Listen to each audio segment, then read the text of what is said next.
Le futur. Après le bug de l'an 2000, la civilisation a été éradiquée. Toutes les connaissances ont été perdues. Objection!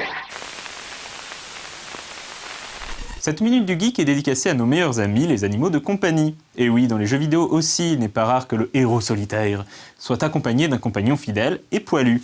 Dans les MMORPG, c'est même devenu monnaie courante. On a même vu apparaître des jeux où s'occuper de l'animal est la tâche principale avec Cats, Dogs ou plus récemment Nintendogs.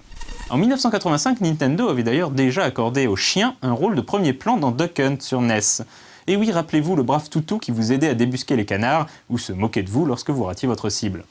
L'un des premiers jeux vidéo à proposer un héros accompagné d'un chien fut Shadow Dancer de Sega, sorti en 1989. Dans cette suite de Shinobi, le héros Hayate est fidèlement secondé par son chien Yamato.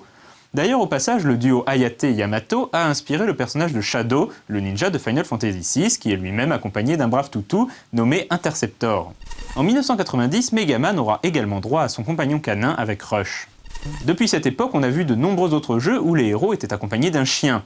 Par exemple, dans la série Fallout, on peut apprivoiser un chien nommé Dogmeat, ou Canigou en version française. Dans Fallout 2, on peut trouver un chien robot appelé K9, qui est aussi une jolie référence à Doctor Who au passage. Dans Fallout 3, on retrouve à nouveau un chien nommé Canigou. Les développeurs de Fallout créeront également le RPG Arcanum, dans lequel on peut apprivoiser un chien appelé simplement le chien. Un chien joue également un rôle important dans Resident Evil 4, puisque si Léon le libère d'un piège à loup au début du jeu, il revient un peu plus tard aider le héros dans son combat contre El Gigante. Plus récemment, c'est le héros de Fable 2 qui est accompagné d'un chien dans ses aventures.